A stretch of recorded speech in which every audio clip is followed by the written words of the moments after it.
Salut, c'est Yann, j'espère que tu vas bien. Alors aujourd'hui, gros sujet, devenir auto-entrepreneur en 2020. Je vais te dire tout ce qu'il faut savoir, ou en tout cas le plus important, parce que c'est un sujet qui est quand même assez massif, donc je pourrais pas être exhaustif, mais je vais essayer de t'apporter un maximum de conseils pratiques pour t'aider à devenir auto-entrepreneur en 2020. Juste avant, si tu es coach, consultant, formateur, freelance, à partir du moment où tu vends tes services à des entreprises de manière générale, et même si tu ne t'es pas encore lancé, mais si c'est dans tes plans, je voudrais te prévenir, parce qu'il y a quelque chose qui pourrait grandement t'intéresser. J'ai une formation gratuite continue. Tu as le lien d'inscription en description. Tu peux aussi cliquer sur le i sur YouTube. Et en fait, en t'inscrivant, tu vas recevoir chaque matin à 9h un email dans lequel je partage avec toi un conseil, une astuce, une méthode, un hack pour trouver plus de clients et pour facturer tes services à prix d'or. Ce sont des conseils que je partage nulle part ailleurs. Il y a vraiment de véritables pépites. C'est une formation en soi. Et de manière générale, tu vois, je m'adresse à des personnes qui débutent, qui, comme je le disais, tu vois, qui n'ont pas encore démarré leur activité, comme à des personnes plus expérimentées, parce qu'on parle de prospection sur LinkedIn, par email, de création de contenu, de marketing digital, bref. Donc il y a pas mal de sujets qui peuvent vraiment être utiles. Donc si ça t'intéresse, si tu veux développer ton activité, si tu es sérieux par rapport à ça, clique sur le lien en description. Ceci étant dit, déjà, félicitations pour ce choix de devenir auto-entrepreneur, parce que les événements récents, tu vois, le coronavirus, tout ça, montrent que c'est un bon choix, que le freelancing, que le fait d'être indépendant, ça a de l'avenir. Pourquoi ? Simplement parce que tu vois qu'il y a pas mal de gens qui se sont retrouvés au chômage partiel, parfois au chômage complet. Enfin, il y a des personnes qui étaient salariés, qui pensaient avoir une sécurité infaillible. On voit bien que y a des choses qu'on peut pas prédire et que le fait d'être indépendant, c'est un véritable filet de sécurité. C'est-à-dire que quand tu es indépendant et que tu vois qu'un secteur galère, tu coules pas, tu vois, le navire ne coule pas, tu as juste à changer ton focus et à te concentrer sur des clients potentiels dans des secteurs qui marchent beaucoup mieux. Donc ça, c'est ultra important de comprendre ça. Et en plus, je pense, ça n'engage que moi, mais je pense vraiment que les entreprises à l'avenir vont se rendre compte qu'elles ne peuvent pas payer tout le temps leurs salariés dans ce genre de situation, tu vois, imprévisible, et du coup elles vont faire de plus en plus appel à des prestataires ponctuels, à des freelances. Donc je pense que voilà, le fait de se lancer en tant qu'auto-entrepreneur, en tant que micro-entrepreneur, c'est comme ça qu'on dit en 2020, en tant que freelance, bref, t'appelles ça comme tu veux, c'est une bonne chose, c'est un très bon choix. Il y a différents avantages, en plus t'es ton propre patron, tu peux gagner plus, il n'y a pas, tu vois, de limite de salaire comme quand quand t'as un job. Enfin moi je me rappelle du salaire que j'avais quand j'étais salarié, je bossais comme un chien, mais je me faisais payer des cacahuètes, donc ça pour le coup ça n'existe plus quand t'es freelance, et tu peux avoir un meilleur équilibre de vie, tu peux travailler moins, bref, il y a pas mal d'avantages, mais il faut faire vraiment attention parce qu'il y a beaucoup d'informations diverses et variées sur le sujet. Le freelancing, c'est un truc qui est un peu tendance, donc il faut faire très attention à ce qu'on te dit parfois. Tu vois, on te dit notamment il y a beaucoup d'informations sur l'administratif, sur comment on fait ceci, cela. Moi, je vais d'abord te parler du plus important, qui est de lancer et de développer ton activité, et après, on va parler du pratico-pratique, de l'administratif. Mais attention, développe d'abord ton activité, lance ton activité, et en parallèle, tu crées ton statut, etc., de micro-entrepreneur, on va y revenir. Mais ne fais pas les choses dans le sens inverse, parce que si tu crées ton statut et que tu n'as pas de clients, ça ne sert absolument à rien. Donc ne perds pas de temps avec ça, tu chopes des clients d'abord et ensuite tu crées ton statut. C'est tout à fait légal de faire ça, c'est tout à fait faisable, il faut juste pas attendre 10 ans. Mais tu peux déjà envoyer un devis, faut le savoir, mais tu peux envoyer un devis à un client alors que tu es encore en cours d'immatriculation en tant que micro-entrepreneur. Donc vraiment, concentre-toi d'abord sur le fait de trouver des clients avant de créer ton statut, etc. C'est ultra contre-intuitif, mais c'est un conseil que je voulais vraiment donner dès le début parce que c'est un truc qui est très peu compris. Alors, je me suis noté plusieurs choses déjà par rapport au fait de lancer et de développer son activité. La première chose à faire, c'est de choisir une niche pour te lancer. Il ne faut pas proposer plusieurs services. Par exemple, si tu veux te lancer en tant que CM, en tant que community manager, ne va pas proposer des services de rédaction, de graphisme, etc., etc. Il y a plein de gens qui font ça et ils galèrent parce que on comprend pas en fait ce qu'ils font. Le fait d'avoir une niche, c'est, tu vois, par exemple, je suis CM spécialisé food, par exemple, tu vois, dans la food tech, ou par exemple, tu vas bosser qu'avec des startups qui dans la food, quoi, dans la bouffe, tout ce qui est livraison de repas, etc. C'est un exemple. Je dis pas forcément que c'est une niche qui est bonne d'ailleurs, mais c'est un exemple. Ça c'est une niche, tu vois. Tu peux être développeur spécialisé pour tel type de boîte. Bref, t'as intérêt à proposer un service particulier pour une cible précise. Il y a plein de gens qui ne sont pas d'accord avec ça, mais souvent ils sont limités au niveau de ce qu'ils gagnent, etc. Je peux te le garantir, et c'est ce que je vois, c'est ce que je Conseil depuis maintenant des années, si tu te spécialises, tu peux gagner beaucoup plus qu'un freelance qui est généraliste, tout simplement. Donc concentre-toi sur ce que tu sais faire au départ. Tu vois, tu as forcément des compétences, des choses qui te plaisent plus. Moi, au début, je me suis lancé en tant que CM, en tant que community manager parce que j'aimais les réseaux sociaux et j'avais un peu finalement d'expérience, enfin pas vraiment, mais tu vois, je bossais en agence digitale et j'étais payé notamment pour trouver des idées de publication pour différentes grandes marques françaises. Donc j'avais un petit peu d'expérience, enfin j'avais pas en tant que CM, mais en tout cas parce que j'étais concepteur-rédacteur, mais en tout cas, voilà, je me sentais de le faire. Donc, concentre-toi sur, déjà des compétences que tu as un minimum, et regarde aussi ce que font d'autres indépendants à succès. C'est pas mal de s'inspirer de ce que font les autres, en fait, et de ce que font ceux qui ont pas mal d'expérience, notamment. Tu peux aller sur des sites comme Malt.fr, tu sais, la plateforme de freelancing. Alors, je te recommande pas du tout d'aller chercher tes clients là-dessus, on va en reparler, mais déjà, pour voir un petit peu ce que font les gens, c'est extrêmement intéressant. Mais premier conseil, choisis une niche et cantonne-toi à cette niche au début. Tu pourras par la suite avoir différentes spécialités. Être niché, être spécialisé, ça veut pas dire se cantonner toute sa vie à un seul sujet. Tu vois, ça peut être pendant X mois, ça peut être... en tout cas, de manière générale, il faut te présenter comme... un spécialiste sur un sujet précis quand tu abordes un client. C'est ultra important, et pas dire voilà, je suis un couteau suisse, je m'adapte à vos besoins, ça ne marche pas, ça tu peux le faire au départ, mais si tu es bloqué toute ta vie à ce stade-là, tu vas mal le vivre, je te le dis tout de suite, c'est un truc que je vois constamment. Deuxième conseil, forme-toi, gagne en compétences.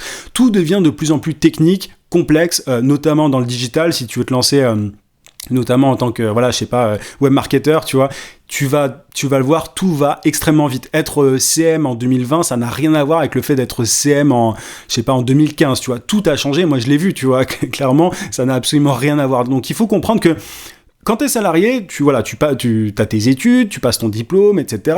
Ensuite, t'as un job, et alors t'apprends évidemment dans le monde de l'entreprise, mais tu t'as pas forcément besoin de te former autant qu'un freelance. Donc ça, alors on pourrait dire que c'est un aspect négatif, mais non, parce que quelqu'un qui se lance en général en tant qu'indépendant aime bien se former, il aime bien, c'est un truc que j'adore, c'est un truc que je fais depuis toujours, et je suis moi-même formateur pour une raison.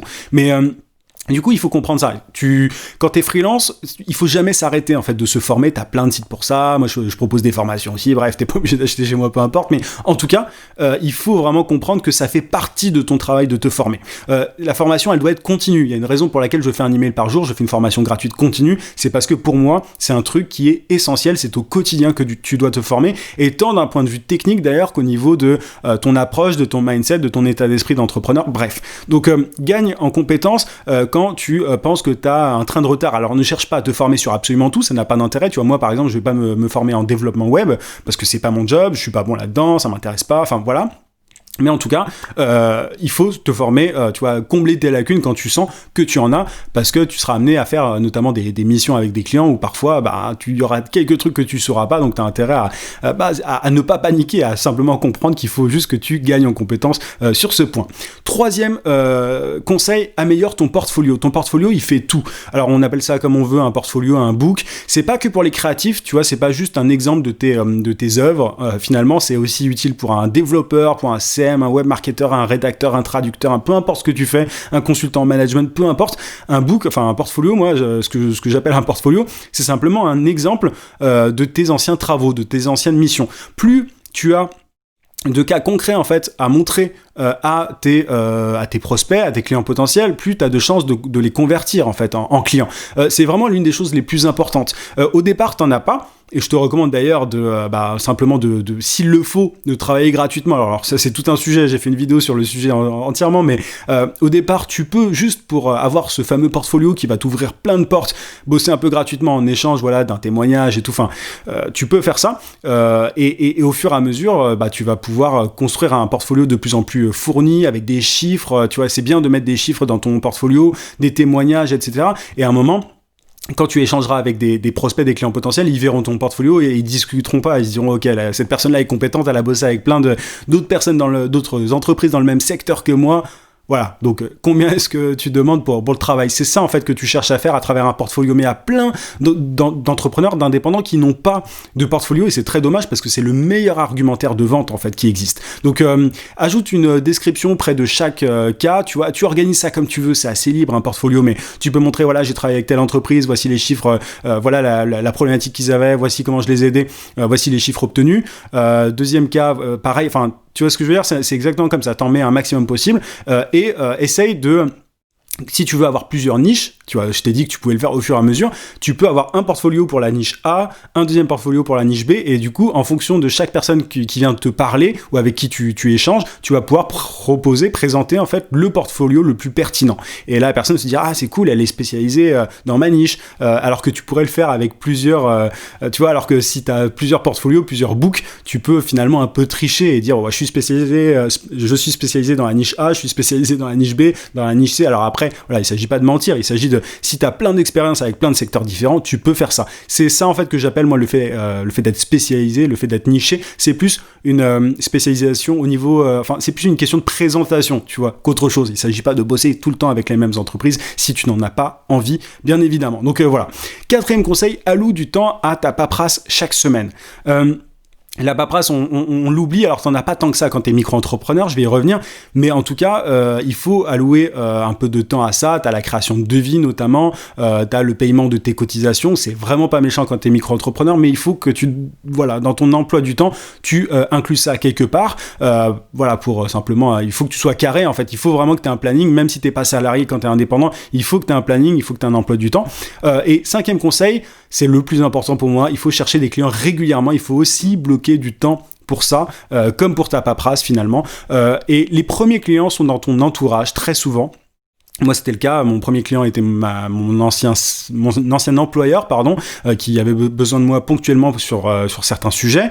Et évite les plateformes de freelancing si possible, parce que t'as pas envie de dépendre d'un site de cette manière-là. Il est tout à fait possible de trouver des clients qui payent beaucoup mieux par toi-même en allant leur parler, notamment sur LinkedIn. C'est un sujet que je traite très très souvent dans mes vidéos, dans mes emails, etc., dans mes contenus de manière générale. Donc il est tout à fait possible de faire ça, et par email, tu peux décrocher de gros contrats aussi, mais essaye de ne pas dépendre d'une grosse plateforme qui finalement te prend un petit peu en otage. Tu vois. Moi, je suis très anti-plateforme, j'ai fait des vidéos entières sur le sujet, à toi d'aller les voir si ça t'intéresse, mais en tout cas, voilà, je suis partisan du fait de ne pas avoir d'intermédiaire entre toi et le client. C'est beaucoup mieux d'avoir des clients en direct, et pour ça, il faut être responsable de sa prospection client. Moi, j'aime pas trop le terme prospection de manière générale, mais c'est ça, en fait, tu vas aller aborder des clients, et si tu t'y prends de la bonne façon, si tu envoies les bons mots aux bonnes personnes au bon moment, crois-moi, c'est un truc que j'enseigne depuis pas mal de temps maintenant, il est possible de décrocher de très gros contrats.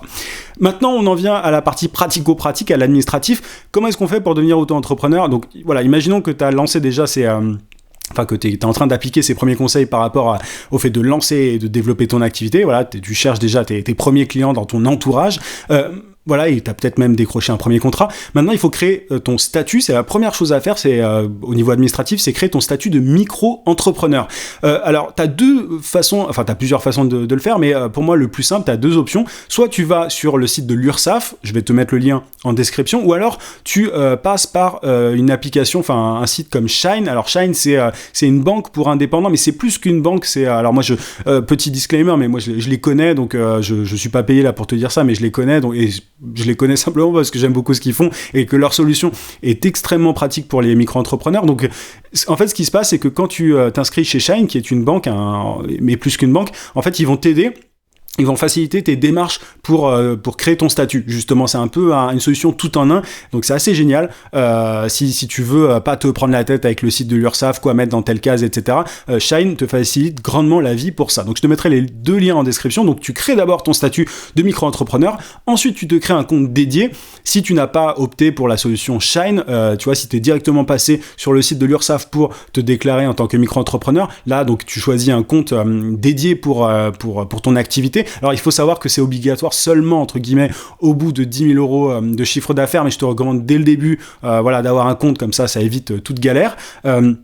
Et là, pareil, t'as Shine qui est très bien, qui a un compte vraiment bien parce qu'il t'envoie des notifications au moment du paiement de tes cotisations et tout. Enfin, vraiment, j'ai fait une vidéo entière sur le sujet. C'est vraiment une super appli et que je te recommande grandement. Et ils sont très très cool en plus et leur service client est top.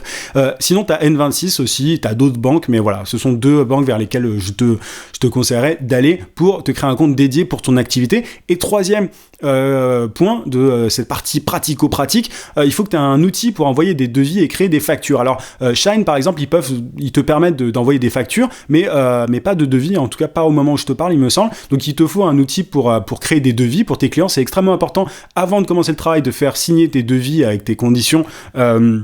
Avant de commencer le boulot, parce que sinon on peut très bien te faire travailler sans te payer derrière, et c'est pas très cool parce que tu te retrouves à avoir perdu du temps pour rien. Donc des outils qui sont vachement cool pour créer des devis, t'as Freelancer App, t'as Zervante, t'as Freebie, je te mettrai tous les liens en description aussi. Donc voilà, mais vraiment commence par la partie dont on a parlé juste avant, la partie lancement et développement de l'activité, et en parallèle tu fais ça, mais il y a vraiment rien de compliqué dans le fait de devenir auto-entrepreneur au niveau administratif en soi. C'est ultra simple, c'est après que les embrouilles commencent, c'est-à-dire qu'une fois que tu as développé, que t'es bien plus loin, que tu as une société, là ça devient une autre histoire. J'en ai déjà parlé aussi sur la chaîne, mais en tout cas quand tu es micro-entrepreneur, c'est vraiment pas compliqué. Si tu galères à devenir micro-entrepreneur, c'est juste que c'est pas fait pour toi d'être indépendant. Mais en tout cas, voilà, tout est facilité, tout va être de plus en plus facilité à ce niveau-là, notamment grâce à des boîtes comme Shine. Donc, je t'invite vraiment à opter pour leur service. Ça va t'éviter pas mal de galères. Moi, j'avais pas ce service-là, cette boîte n'existait pas, cette startup n'existait pas au moment où je me suis lancé. En tout cas, elle n'était pas aussi développée qu'elle ne l'est aujourd'hui. Donc voilà, j'aurais bien aimé l'avoir au moment où je démarrais. Donc voilà un petit peu, j'espère en tout cas que ces différents conseils t'ont été utiles. J'ai essayé, tu vois, de t'apporter un maximum de conseils sur différents points. C'est pas forcément évident, je voulais pas juste parler d'administratif parce que voilà, en soi, je voulais pas compliquer le truc, c'est très simple, tu vois qu'il y a 3 étapes et voilà, je voulais aussi quand même aborder cette partie de développement de ton activité. N'hésite pas à mettre un gros pouce à cette vidéo si elle t'a été utile et à t'abonner à la chaîne si c'est pas déjà fait. Je parle de beaucoup de sujets liés à l'entrepreneuriat, au marketing digital, etc. Donc il y a pas mal de choses qui vont t'intéresser à l'avenir. Et je te rappelle qu'il y a ma formation gratuite continue en description. Il te suffit de cliquer pour recevoir les emails chaque matin à 9h. Je te souhaite plein de succès et je te dis à très vite. À plus.